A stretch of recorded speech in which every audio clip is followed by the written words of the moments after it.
ನಮಸ್ಕಾರ, ನೀವು ನೋಡ್ತಾ ಇದ್ದೀರಾ ನ್ಯೂಸ್ 18 ಡಿಜಿಟಲ್. ನಾನು ರಘುರಾಜ್. ರಾಜ್ಯದಲ್ಲಿ ಹೊಸ ಸಿಎಂ ಆಯ್ಕೆಗೆ ಈಗಾಗಲೇ ಕಾಂಗ್ರೆಸ್ನ ಹಿರಿಯ ನಾಯಕರು ಮುಂದಾಗಿದ್ದಾರೆ. ಇನ್ನೇನು ಕೆಲವೇ ದಿನಗಳಲ್ಲಿ ರಾಜ್ಯದಲ್ಲಿ ಹೊಸ ಸಿಎಂ ಕೂಡ ಆಗಲಿರ್ತಕ್ಕಂಥದ್ದು. ಈ ನಿಟ್ಟಿನಲ್ಲಿ ಸಚಿವರ ಒಂದು ಪಟ್ಟಿ ಕೂಡ ಹೆಚ್ಚಿರ್ತಕ್ಕಂಥದ್ದು. ಅಂದರೆ ಸಚಿವ ಸಂಪುಟ ಕೂಡ ರಚನೆ ಆಗುತ್ತೆ. ಹಾಗಾಗಲೇ ಬಹಳಷ್ಟು ಶಾಸಕರು ತಮ್ಮ ಒಂದು ಅಹವಾಲನ್ನು ಸಲ್ಲಿಕೆ ಮಾಡಿರ್ತಕ್ಕಂಥದ್ದು. ತಮಗಿರ್ತಕ್ಕಂಥ ಒಂದು ಹಿರಿತನದ ಒಂದು ಅನುಭವದ ಮೇಲೆ ಸಚಿವ ಸ್ಥಾನವನ್ನು ಕೊಡಬೇಕು ಅಂತಕ್ಕಂಥ ನಿಟ್ಟಿನಲ್ಲಿ ಕೂಡ ಬಹಳಷ್ಟು ಒತ್ತಾಯವನ್ನು ಕೂಡ ಮಾಡ್ತಾ ಇದ್ದಾರೆ. ಆದರೆ ಇರ್ತಕ್ಕಂಥ ಸಚಿವರು ಕೂಡ ಮುಂದುವರಿತಾರ ಅನ್ನೋದು ಈಗ ದೊಡ್ಡ ಒಂದು ಪ್ರಶ್ನೆ ಕೂಡ ಆಗಿರ್ತಕ್ಕಂಥದ್ದು. ಈ ನಿಟ್ಟಿನಲ್ಲಿ KH ಮುನಿಯಪ್ಪ ಅವರನ್ನು DCM ಹುದ್ದೆಗೆ ಅವರನ್ನು ನೇಮಿಸಬೇಕು ಅಂತಕ್ಕಂಥ ಒತ್ತಾಯ ಕೂಡ ಬಹಳ ದೊಡ್ಡದಾಗಿ ಕೇಳಿ ಬಂದಿರತಕ್ಕಂಥದ್ದು. ಯಾಕೆ ಅಂತ ಹೇಳಿದ್ರೆ ಪರಿಶಿಷ್ಟ ಜಾತಿಯ ಮಾದಿಗ ಸಮಾಜದ ಬಹಳ ದೊಡ್ಡ ನಾಯಕರಾಗಿರ್ತಕ್ಕಂಥ KH ಮುನಿಯಪ್ಪ ಅವರು ಕೋಲಾರ ಲೋಕಸಭಾ ಕ್ಷೇತ್ರದಿಂದ 7 ಬಾರಿ ಸಂಸದರಾಗಿ ಆಯ್ಕೆಯಾಗಿದ್ದರ ಜೊತೆಗೆ ಕೇಂದ್ರದಲ್ಲಿ ಮಂತ್ರಿಯಾಗಿ ಕೂಡ ಅವರು ಕೆಲಸವನ್ನು ಕೂಡ ಮಾಡಿದ್ದರ ಜೊತೆಗೆ ಈಗಾಗಲೇ ಅವರು ಹಿಂದಿನ ಸರ್ಕಾರ ಅಂದರೆ CM ಸಿದ್ದರಾಮಯ್ಯ ಅವರ ಸರ್ಕಾರದಲ್ಲಿ ಆಹಾರ ಸಚಿವರಾಗಿ ತಮ್ಮ ಒಂದು ಕೆಲಸವನ್ನು ಬಹಳ ಜವಾಬ್ದಾರಿಯುತವಾಗಿ ಕೂಡ ಒಂದು ನಿಭಾಯಿಸಿರ್ತಕ್ಕಂಥದ್ದು. ಈ ನಿಟ್ಟಿನಲ್ಲಿ ಸಚಿವ KH ಮುನಿಯಪ್ಪ ಅವರನ್ನು ಏನು DCM ಹುದ್ದೆಗೆ ಅವರನ್ನು ನೇಮಿಸಬೇಕು ಅಂತಕ್ಕಂಥ ಒತ್ತಾಯವನ್ನು ಕೂಡ ಈಗಾಗಲೇ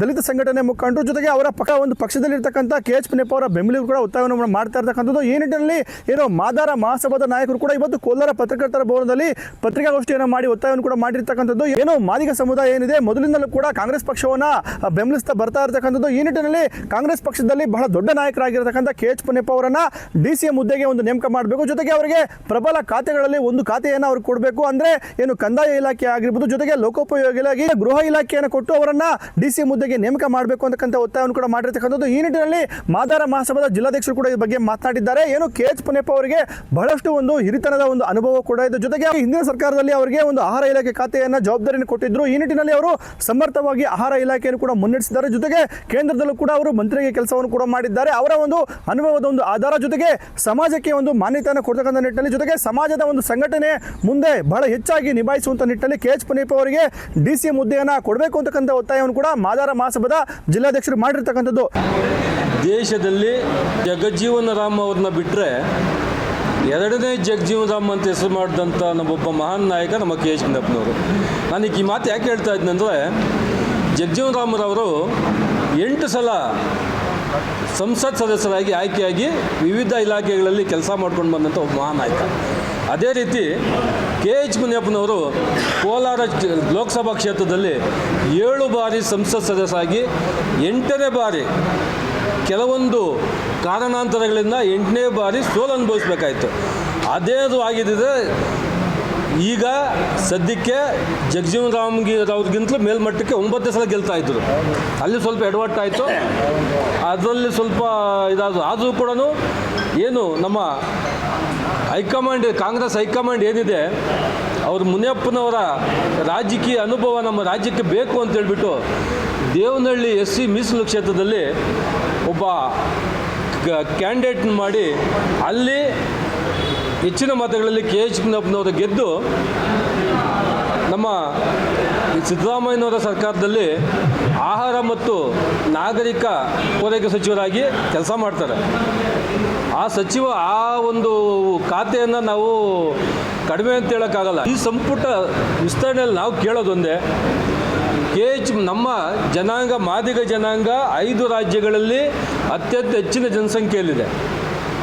ಆ ಒಂದು ಇದನ್ನ ಮನಗಂಡು ತಾವು ಹಿರಿಯರಾದಂತಹ ರಾಜಕೀಯ ಮುತ್ಸದ್ದಿ ಕೋಲಾರದಲ್ಲಿ ಕಾಂಗ್ರೆಸ್ ಪಕ್ಷದ ಬೆಳವಣಿಗೆಗೆ ಒಂದು ಸೆಂಟ್ರ್ ಪಿಲ್ಲರ್ ಅಂತೇಳಿ ಹೇಳ್ಬೋದು. ಪ್ರತಿಯೊಂದು ಹೋರಾಟಗಳಲ್ಲಿ ಮುನ್ನುಡಿಯಲ್ಲಿದ್ದು ನಮ್ಮನ್ನೆಲ್ಲ ಕಾಂಗ್ರೆಸ್ ಪಕ್ಷನ ನಡೆಸಿದಂಥ ಒಬ್ಬ ಮಹಾನ್ ನಾಯಕ.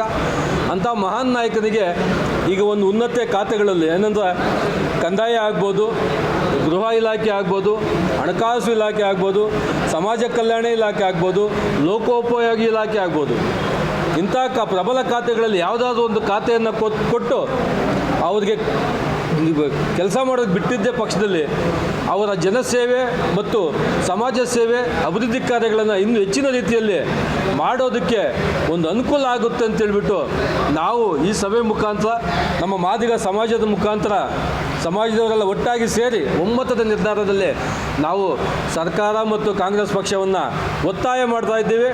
ತಪ್ಪಿದ ಪಕ್ಷದಲ್ಲಿ ಏನು 2018ರಲ್ಲಿ ಕಾಂಗ್ರೆಸ್ ಪಕ್ಷಕ್ಕೆ ಏನು ಪಾಠ ಕಲಿಸಿದ್ದು ನಾವು ಅದೇ ಒಂದು ಘಟನೆ 2028ಕ್ಕೆ ಪುನರಾವರ್ತನೆ ಆಗುತ್ತೆ ಅಂತ ಹೇಳ್ಬಿಟ್ಟು ನಮ್ಮ ಮಾದಿಗ ಸಮಾಜದ ಪರವಾಗಿ ಸರ್ಕಾರಕ್ಕೆ ಒಂದು ಎಚ್ಚರಿಕೆಯನ್ನು ಕೊಡ್ತಾ ಇದ್ದೀವಿ. ಕೇಂದ್ರದ ಮಾಜಿ ಸಚಿವರು, ಕೋಲಾರ 7 ಬಾರಿ ಗೆದ್ದಂಥ ನಮ್ಮೆಲ್ಲರ ನಾಯಕರಾದಂಥ ಕೆ ಎಚ್ ಮುನಿಯಪ್ಪಜಿಯವರನ್ನು ಹೆದ್ದಾರಿ ಆಗಲಿ, ರೈಲ್ವೆ ಆಗಲಿ, ಮತ್ತು ನಮ್ಮ ಸ್ಮಾಲ್ ಇಂಡಸ್ಟ್ರಿಯಲ್ ಮಿನಿಸ್ಟರ್ ಆಗಲಿ ಸುಮಾರು ಸಾಧನೆಗಳನ್ನು ಅವರು ಮಾಡಿದಂಥ ನಾಯಕರು. ಇವತ್ತು ರಾಜ್ಯ ಸಂಪುಟದಲ್ಲಿ ಕೂಡ, ಇವತ್ತು ಕೇಂದ್ರದಲ್ಲಿ 4 ಬಾರಿ ಮಂತ್ರಿ ಆಗಿದ್ದಾಗ ಕೂಡ ಭಾಳ ಅಭಿವೃದ್ಧಿಯ ಕೆಲಸಗಳನ್ನು ಕೋಲಾರ ಜಿಲ್ಲೆಯಲ್ಲಿ ಮಾಡಿದ್ದಾರೆ. ಕೋಲಾರ ಜಿಲ್ಲೆಯಲ್ಲಿ ಇಡೀ ರಾಷ್ಟ್ರ ಮಟ್ಟದಲ್ಲಿ ಕೂಡ ಭಾಳಷ್ಟು ಕೆಲಸಗಳನ್ನು ಮಾಡಿದ್ದಾರೆ. ಅಂಥ ನಾಯಕನನ್ನು ಇವತ್ತು ಕೋಲಾರ ಜಿಲ್ಲೆಯಲ್ಲಿ 7 ಬಾರಿ ಗೆದ್ದಿರೋದು ನಮ್ಮೆಲ್ಲರ ಭಾಗ್ಯ. ಅಂಥ ವ್ಯಕ್ತಿಯನ್ನು ಇವತ್ತು 5 ಗ್ಯಾರಂಟಿಗಳಲ್ಲಿ ಒಂದು ಅನ್ನಭಾಗ್ಯ ಕೊಟ್ಟಿದ್ದರು. ಆ ಭಾಗ್ಯದಲ್ಲಿ ಕೂಡ ಭಾಳ ಯಶಸ್ವಿಯಾಗಿ ಕೋಲಾರ ಜಿಲ್ಲೆಯಲ್ಲೆಲ್ಲ, ಇಡೀ ರಾಜ್ಯದಲ್ಲೆಲ್ಲ, ರಾಷ್ಟ್ರ ಮಟ್ಟದಲ್ಲಿ ಕೂಡ ಅವರು ನೋಡಿ ಎಲ್ಲ ರಾಜ್ಯಗಳಲ್ಲೂ ಕೂಡ ಅನ್ನಭಾಗ್ಯವನ್ನು ಭಾಳಷ್ಟು ರೀತಿಗಳಲ್ಲಿ ಕೆಲಸ ಮಾಡ್ಕೊಂಡು ಬರ್ತಾ ಇದ್ದಾರೆ. ಅಂಥ ನಾಯಕನನ್ನು ಇವತ್ತು ರಾಜ್ಯದಲ್ಲಿ ಇವತ್ತು ಏನು ಬದಲಾವಣೆ ಆಗಿದೆ, ಸಿದ್ದರಾಮಯ್ಯನವರು ಆದಮೇಲೆ ಡಿ ಕೆ ಶಿವಕುಮಾರ್ ಬದಲಾವಣೆ ಆಯಿತು. ಇವತ್ತು ಆ ಸಚಿವ ಸಂಪುಟದಲ್ಲಿ ಕೂಡ ಮುನಿಯಪ್ಪಜಿಯವರನ್ನು ನಾವು ಎಲ್ಲ ಇಡೀ ರಾಜ್ಯದಲ್ಲಿ ಕೂಡ ಇವತ್ತು ಕೆ ಎಚ್ ಮುನಿಯಪ್ಪಜಿಯವರನ್ನು ಡೆಪ್ಟಿ ಸಿ ಎಂ ಮಾಡಬೇಕು ಅಂತೇಳಿ ಭಾಳ ಹೆಸರುವಾಸಿ ಪಡೆದಂಥ ವ್ಯಕ್ತಿ. ಅದನ್ನು ಅವರು ಮಾಡಬೇಕು. ನಾವು ಹೆಚ್ಚಿನ ಮೊದಲನೇ ಪಟ್ಟಿಯಲ್ಲಿ ಪ್ರಮಾಣ ವಚನ ಆಗಿರೋ ಸಮಯದಲ್ಲಿ ಅವರನ್ನು ಡಿ ಸಿ ಎಂ ಆಗಿ ನಾವು ಅವರನ್ನು ನೋಡಬೇಕು. ನಮ್ಮ ಭಾಗ್ಯ, ನಮ್ಮ ಕೋಲಾರ ಜಿಲ್ಲೆಯ ಭಾಗ್ಯ ಅಂತ ಹೇಳ್ತಾ ಕೋಲಾರದ ಪತ್ರಕರ್ತರ ಭವನದಲ್ಲಿ ಜಿಲ್ಲಾ ಕಾಂಗ್ರೆಸ್ನ ಪ್ರಮುಖ ನಾಯಕರು ಒಳಗೊಂಡಂತೆ ಕೆ ಎಚ್ ಮುನಿಯಪ್ಪ ಬೆಂಬಲಿಗರು ಈಗಾಗಲೇ ಕೆ ಎಚ್ ಮುನಿಯಪ್ಪ ಅವರನ್ನು ಡಿ ಸಿ ಹುದ್ದೆಗೆ ನೇಮಿಸಬೇಕು ಅಂತಕ್ಕಂಥ ಒತ್ತಾಯವನ್ನು ಕೂಡ ಮಾಡಿರ್ತಕ್ಕಂಥದ್ದು. ಏನು ಜಿಲ್ಲಾ ಕಾಂಗ್ರೆಸ್ನ ಅಧ್ಯಕ್ಷರು ಆಗಿರತಕ್ಕಂಥ ಲಕ್ಷ್ಮೀನಾರಾಯಣ ಅವರ ನೇತೃತ್ವದಲ್ಲಿ ಬಹಳಷ್ಟು ಕೆ ಎಚ್ ಮುನಿಯಪ್ಪ ಅವರ ಬೆಂಬಲಿಗರ ಒಂದು ಪಡೆ ಏನಿದೆ, ಎಲ್ಲ ನಾಯಕರು ಕೂಡ ಪತ್ರಿಕಾಗೋಷ್ಠಿಯನ್ನು ಮಾಡಿ ಕೆ ಎಚ್ ಮುನಿಯಪ್ಪ ಅವರನ್ನ ಡಿ ಸಿ ಹುದ್ದೆಗೆ ನೇಮಕ ಮಾಡಬೇಕು ಅಂತಕ್ಕಂಥ ಒತ್ತಾಯವನ್ನು ಕೂಡ ಮಾಡಿರ್ತಕ್ಕಂಥದ್ದು. ಮತ್ತೊಂದು ಕಡೆ ಕಾಂಗ್ರೆಸ್ ಪಕ್ಷದಲ್ಲಿ ಕೋಲಾರದಲ್ಲಿರ್ತಕ್ಕಂಥ ಅವರು ಬೆಂಬಲಿಗರು ಕೂಡ ಇದೀಗ ದೇವರ ಒಂದು ಮೊರೆ ಕೂಡ ಹೋಗಿರ್ತಕ್ಕಂಥದ್ದು. ಕೋಲಾರ ನಗರದ ಆಂಜನೇಯ ಸ್ವಾಮಿ ದೇವಸ್ಥಾನದ ಎದುರು ಸುಮಾರು 101 ತೆಂಗಿನಕಾಯಿಯ ಒಂದು ಈಡುಗೈಯನ್ನು ಹೊಡೆದು ದೇವರಿಗೆ ವಿಶೇಷ ಪೂಜೆಯನ್ನು ಸಲ್ಲಿಕೆ ಮಾಡಿ ಕೆ ಎಚ್ ಮುನಿಯಪ್ಪ ಅವರನ್ನ ರಾಜ್ಯ ಸರ್ಕಾರದಲ್ಲಿ ಒಂದು ಡಿ ಸಿ ಹುದ್ದೆಗೆ ನೇಮಕ ಮಾಡಬೇಕು ಅಂತಕ್ಕಂಥ ಒತ್ತಾಯವನ್ನು ಕೂಡ ಮಾಡಿರ್ತಕ್ಕಂಥದ್ದು. ಪ್ರಮುಖವಾಗಿ ಕೆ ಎಚ್ ಮುನಿಯಪ್ಪ ಬೆಂಬಲಿಗರಲ್ಲಿ ಮುಖಂಡರಾಗಿರ್ತಕ್ಕಂಥ ಜಯದೇವ್ ಅವರು ಜೊತೆಗೆ ಮಂಜುನಾಥ್ ಅವರ ನೇತೃತ್ವದಲ್ಲಿ ಒಂದು ದೇವಸ್ಥಾನದಲ್ಲಿ ವಿಶೇಷವಾಗಿ ಆಂಜನೇಯ ಸ್ವಾಮಿಗೆ ಒಂದು ಪೂಜೆಯನ್ನು ಸಲ್ಲಿಕೆ ಮಾಡಿ ತೆಂಗಿನಕಾಯಿಯನ್ನು ಹೊಡೆದು ತಮ್ಮ ಒಂದು ಬೇಡಿಕೆಯನ್ನ ದೇವರಲ್ಲಿ ಕೂಡ ಸಲ್ಲಿಕೆ ಮಾಡಿರ್ತಕ್ಕಂಥದ್ದು. ಕೆ ಎಚ್ ಮುನಿಯಪ್ಪ ಅವರು ಮಾದಿಗ ಸಮಾಜದ ಬಹಳ ದೊಡ್ಡ ನಾಯಕರು ಕೂಡ ಆಗಿದ್ದಾರೆ. ಜೊತೆಗೆ ಕೋಲಾರ ಲೋಕಸಭಾ ಕ್ಷೇತ್ರದ ಎಲ್ಲ ಒಂದು ತಾಲೂಕುಗಳಲ್ಲೂ ಕೂಡ ಅವರು ಒಂದು ಅಭಿವೃದ್ಧಿಯ ಒಂದು ಕೊಡುಗೆಯನ್ನು ಕೂಡ ಕೊಟ್ಟಿದ್ದಾರೆ. ಇಂಥ ನಾಯಕರನ್ನ ರಾಜ್ಯದಲ್ಲಿ ಡಿ ಸಿ ಎಂ ಸ್ಥಾನ ಕೊಟ್ಟರೆ ಖಂಡಿತ ಅವರ ಬಹಳ ಒಳ್ಳೆಯ ಕೆಲಸವನ್ನು ಕೂಡ ಮಾಡ್ತಾರೆ. ಜೊತೆಗೆ ಒಂದು ಸಮಾಜಕ್ಕೂ ಕೂಡ ಒಂದು ಆದ್ಯತೆ ಕೊಟ್ಟಂತಾಗುತ್ತೆ. ಹಾಗಾಗಿನೇ ಕೆ ಎಚ್ ಮುನಿಯಪ್ಪ ಅವರಿಗೆ ಡಿ ಸಿ ಎಂ ಹುದ್ದೆಯನ್ನು ಕೊಡಬೇಕು ಅಂತಕ್ಕಂಥ ಒಂದು ಮಾತನ್ನು ಕೂಡ ಬೆಂಬಲಿಗರು ಹೇಳ್ತಾ ಇರತಕ್ಕಂಥದ್ದು.